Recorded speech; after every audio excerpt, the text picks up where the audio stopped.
Hi, Jane here from Poppy Patchwork. So today I'm going to show you how I've made some Christmas table runners. This is one that I've made with some French General fabric.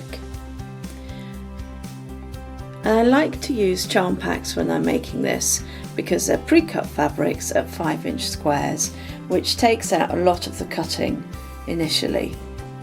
I like to use charm packs that are generally two-tone in colour. So on this one I've got reds, creams and then some kind of greys and taupes, so generally two-tone in colour. I do have another one here which is much more distinct in its colour choices. This one is from a charm pack called Midwinter Red, and you can see really distinctly red and creams in this charm pack. So today I'm going to show you how to make it. It's really quite simple. It's half square triangles and rectangles. And then with the quilting, obviously it's your choice of quilting. I've done on this one straight stitch quilting, quite densely quilted, which gives it a little bit more rigidity if you're going to use it on a table. And then I've put buttons in just to give it a little bit of interest. And then on the Moda, the French General fabric, I'll get my words out there. On the French General fabric, I've done less quilting. I've gone round the seams with kind of a more feathery stitch there, and this time I used shell buttons, which are rather pretty. So I'm going to show you how I made this. Today I'm going to ring in the changes with the colours though, not Christmassy colours. I'm going to use this charm pack that I've got in my stash. It's called Regency Blues by Christopher Wilson Tate. Again, it's very two-tone, and as I take you through the video, you'll see that they're basically blues, creams and a bit of white in there. So I think that's going to give very similar two-tone colouring, and I'll show you how to make it in the video. So let's get started. Okay, so the first thing you want to do is open up your charm pack and then have a look at the fabrics that you've got inside and lay them out in kind of colour into piles of like type of colours. So I'm kind of thinking these are lights, not sure about this one here, that might be a bit more mid.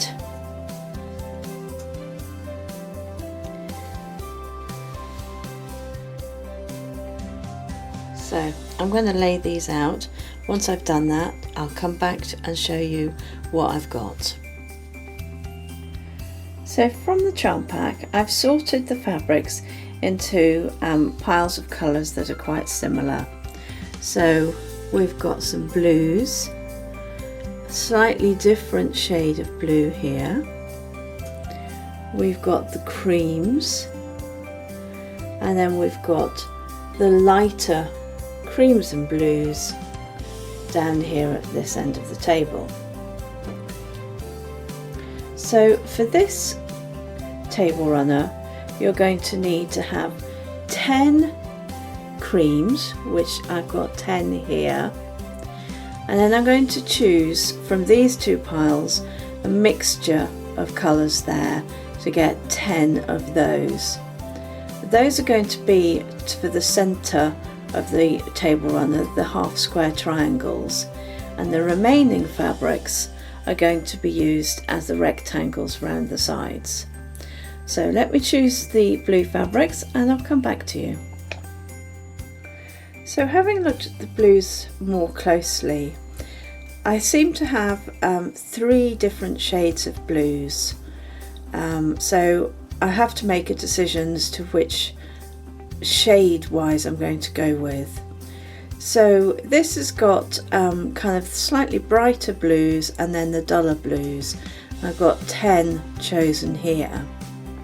But what I could do is picking out those duller ones, I could then use these fabrics here, and I don't really know which way to go. So what I'm going to do is I'm going to take a photograph of these fabrics, and then I'm going to change it round and take a photograph of the other choice of fabrics, and then decide which ones to go for after I've done that.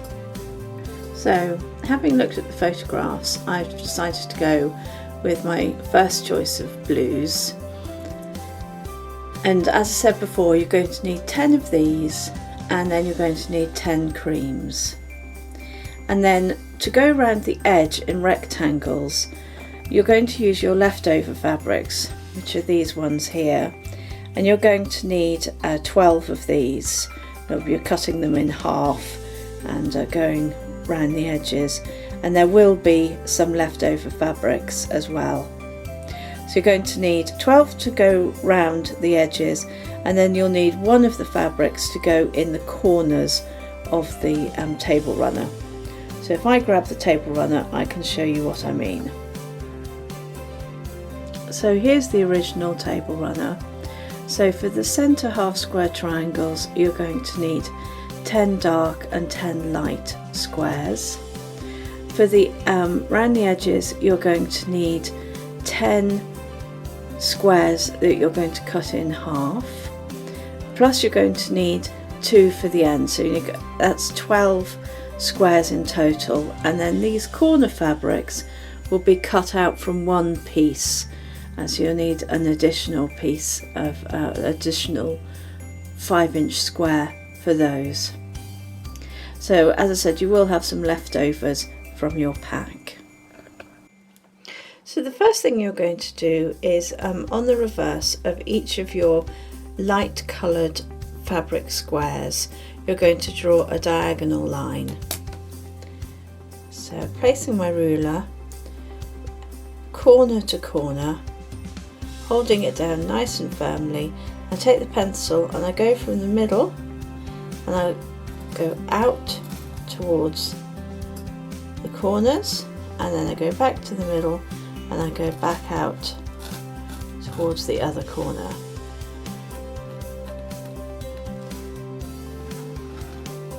So I do a little bit of a close-up for you on that. You can see that I have drawn a line. I wonder if you can see that. Drawn a line, diagonal line across on the wrong side of the fabric squares. So I'm going to repeat that for all 10 of my light coloured fabric squares. So now that I've drawn that diagonal line on the back of all of the light coloured fabrics, I'm now going to match them up with the blues. So those two might go together. I won't put these two together because they're the same design, so I'll choose a different one to go with that one. So those two. It's relatively random, so I'm trying to get a nice good colour combination. So I've got some lighter creams that I want to be putting with some of the bluer blues, and so I get a good kind of mix of colours.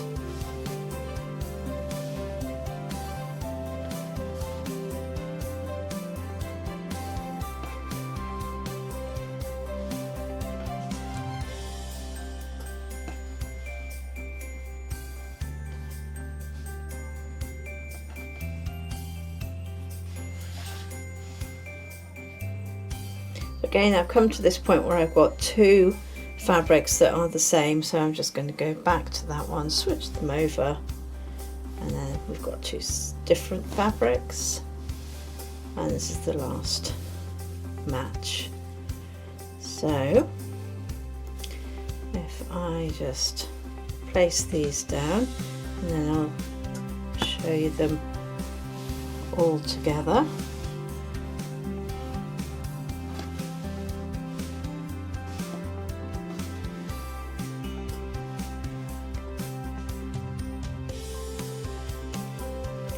Let me turn the camera around so you can see those.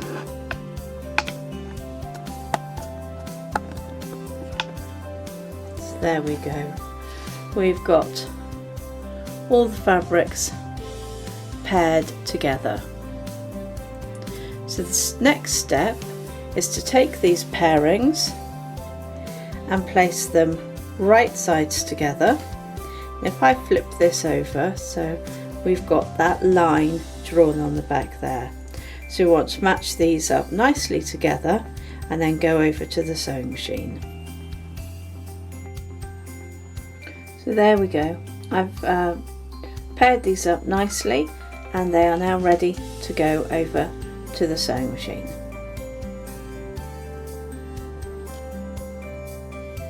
So I'm at the sewing machine and I'm going to start sewing 1/4 of an inch away from the line on both sides of the line. First of all, I'm going to put this small piece of fabric underneath the sewing machine. I'll start sewing onto that before I start sewing onto the squares of fabric. It's just called a kind of starting piece. So we're just going to start.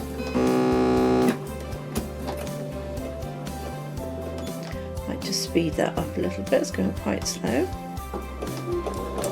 There we go. So I'm going to get my first one and make sure it's completely leveled up. I'm going to raise my foot, then I'm going to position the 1/4 inch edge of the sewing foot on that line, and then I'm going to start sewing.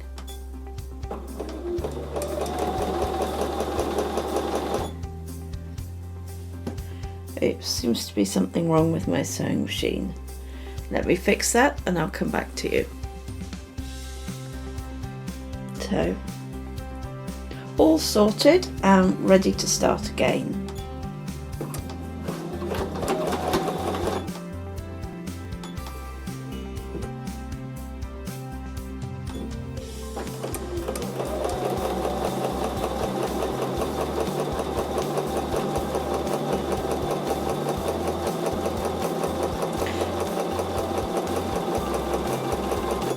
Now, when I get to the end of the first pairing, I'm just going to put the next one straight in, and we're just going to chain stitch all of these paired squares together.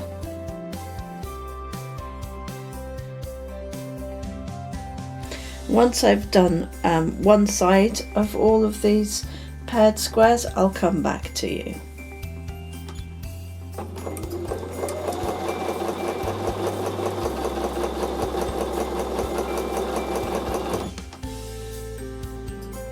So I finished sewing down one side of that line. I'm just going to snip all these apart and then I'm going to go down the other side.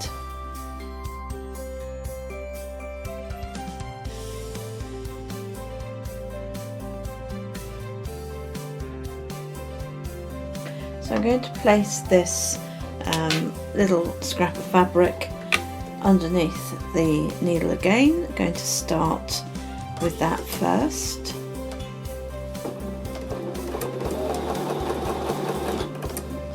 And then I'm going to take each of these paired squares and I'm going to sew down on the other side of that sewn line.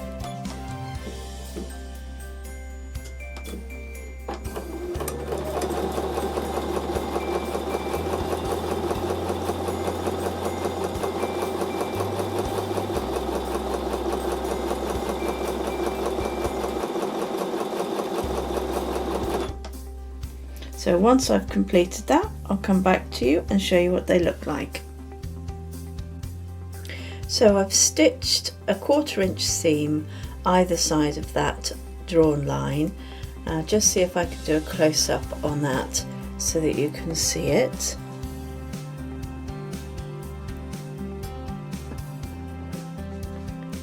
And now what I'm going to do is I'm going to cut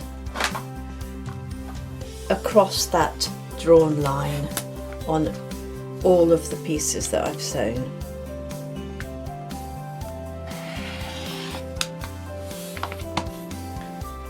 So what we get is a lovely half square triangle. So I'm going to finish doing all of that cutting and then I'll come back to you. I've cut all of those squares into half square triangles, and now I need to trim these. So I'm going to just flip these over so that I can see the darker fabric, and that then shows the sewing thread up more easily. And in order to trim these, I'm actually going to use my Quilt in a Day it's called a Quilt in a Day triangle square up ruler, and I find this one of the easiest ways to trim my half square triangles. So that's what I'm going to use today. If you don't have one of these really great tools, I do have a video that shows you how to trim your triangles using a standard ruler. So just click the link above and that will take you to that video. But today I'm going to use this Quilt in a Day triangle square up ruler, and the way in which you use it is you don't press before you cut. With many systems you actually press before you cut, but with this one you don't. And you get the ruler and you line the red lines on the ruler. I don't know if you can see those very well. You line those up on the stitch line, and then you're going to trim the two sides just up and down. So I'll demonstrate that for you. So I'll take this over the camera over to it, maybe you can see that a bit better. So I've got the red line lined up on the stitch line, and then I'm going to trim either side.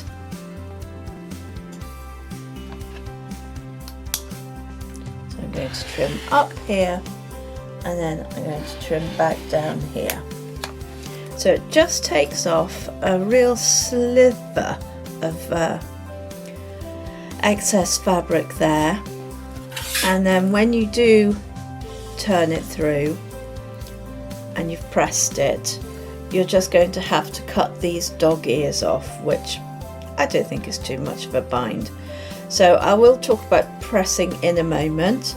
What I'm now going to do is I'm just going to cut and trim all my half square triangles to 4.5 inches. So I've got all of my triangles trimmed to 4.5 inch squares, and I've got a rather satisfying pile of offcuts. Really not much wastage so far. So now I'm going to take you through the pressing for these half square triangles. So I'm going to start pressing these, and I've put them into two piles, even piles. So one set of pairs are in this pile and one set of pairs are on that pile. And one pile I'm going to press the seams to the dark side, and on the other pile I'm going to press the seams to the light side. And this is going to help when it comes to nesting those seams together. So let me show you how I press. So if I'm going to press to the dark side first, what I want to do is set the seams. So I'm going to lay the triangle this way with the point towards me. I start by setting the seams, which is just running the iron over the seam. Then I take that dark fabric and then I press the seam towards that dark fabric. Okay, if I'm going to press to the light side, let's go to the other pile of fabrics. I'm going to have the light side facing up towards me. and the point facing down towards me. Again, I'm going to set the seam, and then I'm going to take that fabric, the light fabric, pulling it away, and then I'm going to press those seams towards the light fabrics, like so. So as I said, I'm going to do half my pile pressing towards the dark side and the other half pressing towards the light side. And once I've done that, I'll come back to you. So I'm just going to press that last half square triangle. So you'll notice I'm using this wool pressing mat. I find it's really nice, it gives a really good firm surface to press on, and the finish is really, really nice. So I've pressed all of those, and as I said earlier, what you do find is you've got these dog ears. So now I'm just going to clip those dog ears off.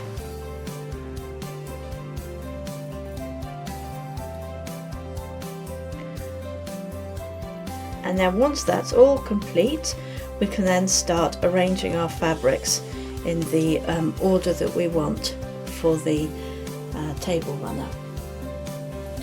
So I'll be back with you in a mo once I've finished doing that. So now that I've removed the dog ears from all of these pieces, I've got to decide how they're going to look in the table runner. I've got to decide, am I going to match the half square triangles by placing them opposite each other, or am I going to have a more random scrappy look to the table runner? So if we have a look at the original red table runner, let's see if I can rearrange things. So this is the original table runner that I made with the midwinter reds, and with this one you can see that the same fabrics are here and here, so that's the same half square triangle, and again this side is the same half square triangle, and that's the same all the way through that table runner, so they match up very easily. With the other table runner I made, this is with the French General fabric, this is much more random. So if you can see on this block here, we've got 4 different reds and we've got 4 different creams or greys. And then with this one, we didn't really have the distinction at this point here between this kind of cream and red and grey, whereas on the midwinter red one it was really quite distinct between the creams and the reds. And then we went on to the next bit of that table runner. You've got your reds and your creams, and I'll bring this a bit further down. You know, you've got your reds and your creams here. So the choice is yours as to whether you want to be scrappy or a bit more methodical and even with your colours. So I'm going to play around with my half square triangles now and decide what I'm going to do with these blue fabrics. So I decided to go for a scrappy approach, so not matching up pairs together, and I decided to place the blue part of the half square triangle in the centre of the blocks. So what you need to do now is lay it all out and then join them up in pairs. So I will join this one with this one and this one with this one, and I will have done it so that the seams nest together. So hopefully what we can see from this one is that this particular half square triangle is pressed towards the dark side and this one is pressed towards the light side, and when you place the two together, they kind of, the seams butt up against each other and you get that perfect fit, and you get those seams butting up, and where they cross over you'll get a perfect point. So I'm going to pin all of these together and then take them over to the sewing machine. So I just wanted to show maybe a better angle of that butting up of the seams. So as I said before, this top half square triangle has been pressed towards the dark side and this bottom one has been pressed towards the light side. So the seams are going in opposite directions. And then what you do is you kind of butt them up together. And if you, what happens is the bulk that's created on this side stops the bulk created on this side crossing over, and they just lay neatly together. So if I pull that back, because they don't cross over, they kind of butt up against each other, you do then get this perfect matching of seams, and then when you sew it together you get a really good point. So I'm going to pin these together and start taking them to the sewing machine. Now if I place this back where it was, when I'm pinning them together, initially I'm just going to pull this one down here, and then this pin is going to indicate that that is the seam that I'm going to sew across. When I take it to the sewing machine, I'll be more precise at butting those seams together before I take it in underneath the sewing machine. So I've brought over the pile of fabrics, and this is the seam that I want to sew along here. So I'm just going to take this pin out. I'm going to make sure that they're nicely butted up at this side and put a pin in to secure that. And whenever I sew these together, I always like, if I can, to go from the edge of the fabric where there's no seams. So I start sewing at this side and then finish sewing at the side where there are seams. So I've got my little bit of starting fabric in the sewing machine. I'm going to make a start. And again with a 1/4 inch seam, I'm going to sew those two pieces together. And I start at the end where there's no seam, and I work towards the seam where we've butted it together. I remove that pin, hold it firmly in place, and finish that seam. Now if I cut that, and I can show you how lovely that point is where those two seams have come together. Now it will look even better once it's pressed. So I'm going to continue joining all those pieces together, and then we'll take them over to the ironing board. So before I press them, I'm just going to lay the blocks out in the configuration that I want to sew them together.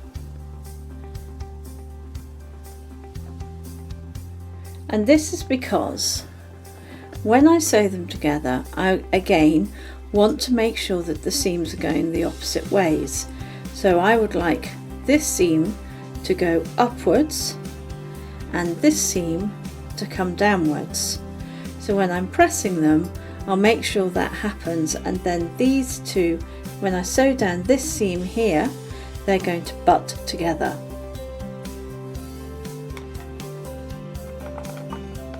So this seam I want to come down, this seam I want to come up, So first of all, I'm just going to set the seam, and then I'm going to turn it round, open it up and press that seam away from me. When I turn that back, that seam is coming down. I'm now going to set this seam. Don't need to turn this one round, I'm just going to press that one away from me. So now this seam has pressed down, this seam is pressed away. And also what I'd like to show you, if I can do a nice close-up, is what a lovely point we get when we're butting those seams together and we've trimmed them beautifully. You get this precise point on the triangle. I'll show you on this other one here, another beautiful precise point. So that kind of butting up of the seams really does help with getting those lovely points. So these are ready to be pinned together. So flip that one over like this, and this time I'm going to pin in 3 places. First of all, I'm going to pin in the centre, this centre seam here, again making sure that they're butting up nicely, and then going to pin at this end over here, again butting up nicely. Now what you can see is this seam is, both those seams are going in the same direction. This one's going this way and so is this one. So when this happens, I just carefully flip the seam to go in the opposite direction, and that allows me to butt those together. I don't think that got caught on camera, so I'll try that again. So what we can see from these 2 seams are they're going in the same direction, so the fabric is coming over this side, and again on the other side it's again coming over this way. So they're both seams have been pressed in the same direction.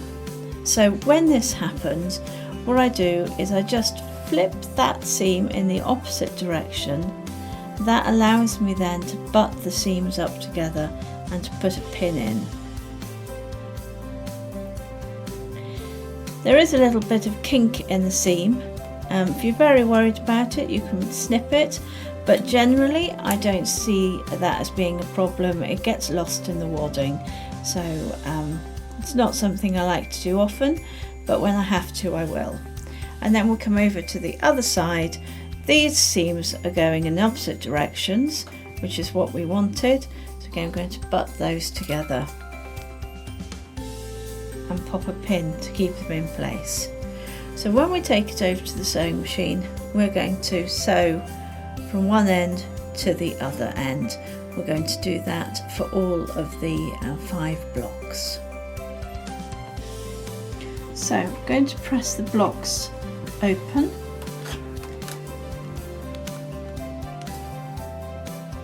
Now it's your choice as to whether you want to press these centre seams open or to press them to one side. I'm going to press mine to one side.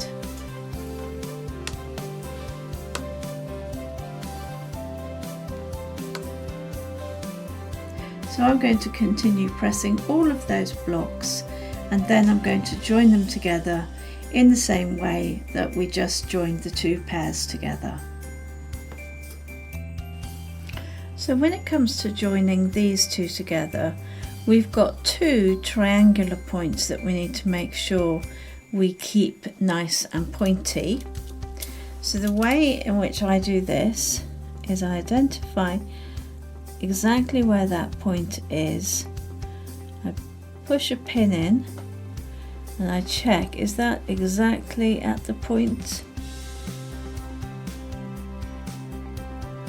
There we go. That pin has now come through exactly on the point.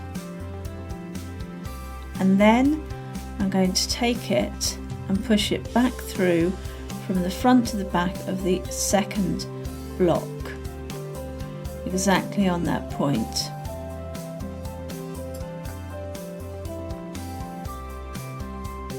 There we go. Now that's called the positioning pin. I'm going to make sure everything is nice and flat. The seams are butting up nicely together here. And then I'm going to take 2 more pins and I'm going to put 1 each side of that positioning pin.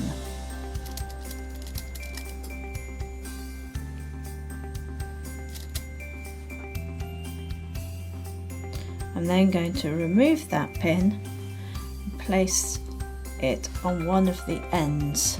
I'll do the same at the other end. When I take it over to the sewing machine, then I'm going to be really careful when I'm sewing through that seam that I sew through just the other side of the junction of those 2 seams to get a nice perfect point.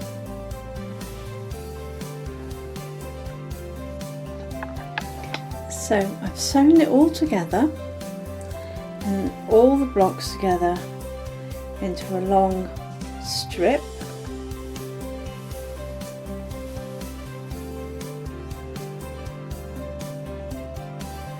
Now what we need to do is the border. So for the border I'm going to use mainly the blue fabrics that were left over, and these have to first be cut down to size.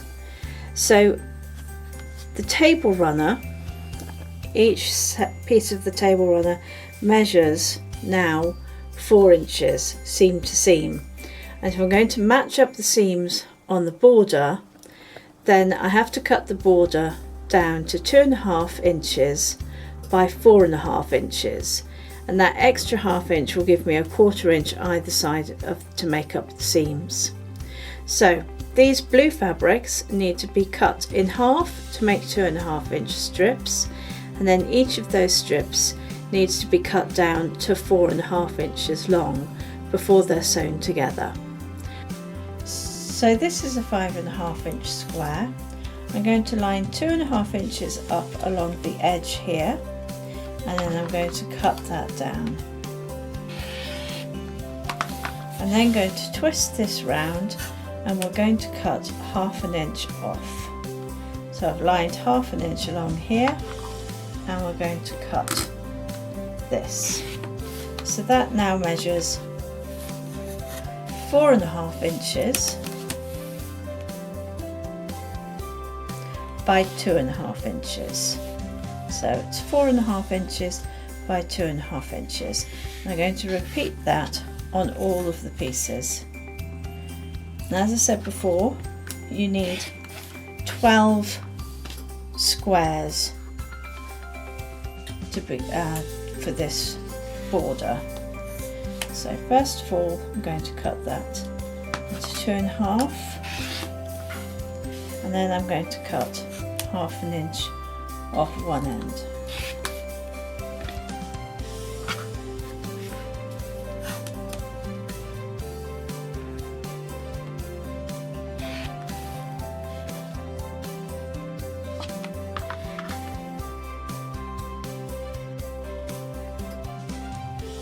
The final square needs to be cut in half twice to make 4 2.5 inch squares. So there's 2.5 inch cut this way. I'll turn this around, and then that's 2.5 cut there, and 2.5 cut there. So those are the 4 2.5 inch squares to go on the corners.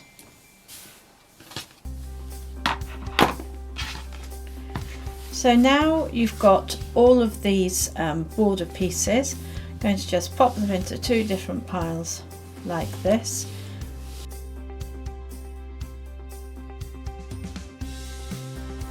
They are already fairly random in terms of their colour placement. I'm now going to join them together along the shorter edge. So along this edge here, the short edge here, I'm going to join these together into 2 long strips. One strip is going to have 10 joined together, and then the opposite side is also going to have 10 joined together, and then we're going to have 2 joined together to go on the short end pieces. So first of all, I'm going to join the 10 pieces together and leaving out 2 to go on the end pieces.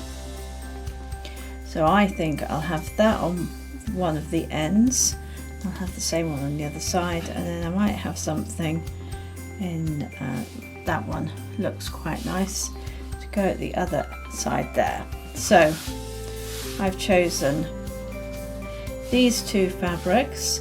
They're going to go together like this.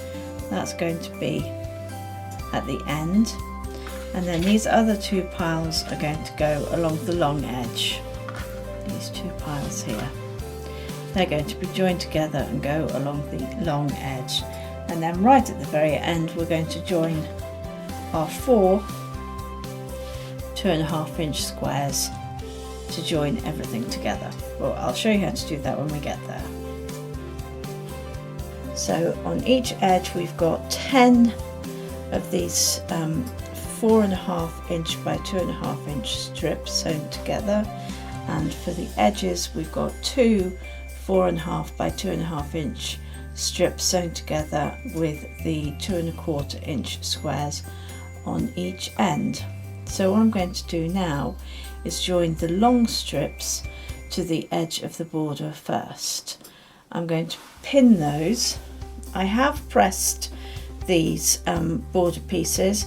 If I find that the seams are in the wrong direction, I'll just finger press them into the right direction. So I'm going to pin those to the edge of the place table runner and then take them to the sewing machine and sew them on. So this is now pinned and ready to go over to the sewing machine to be sewn together.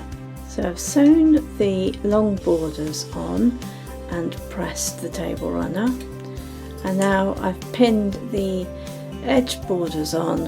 I'm going to take those over to the sewing machine and then I'll give those a press. And so with the edges sewn on, the top of the table runner is complete.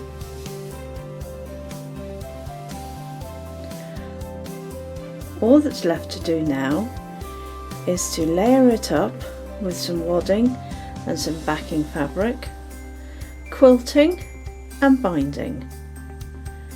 So if you want to watch my binding video, click on the link above, and in the meantime, if you've enjoyed this video, please subscribe and keep safe and happy quilting. Bye for now.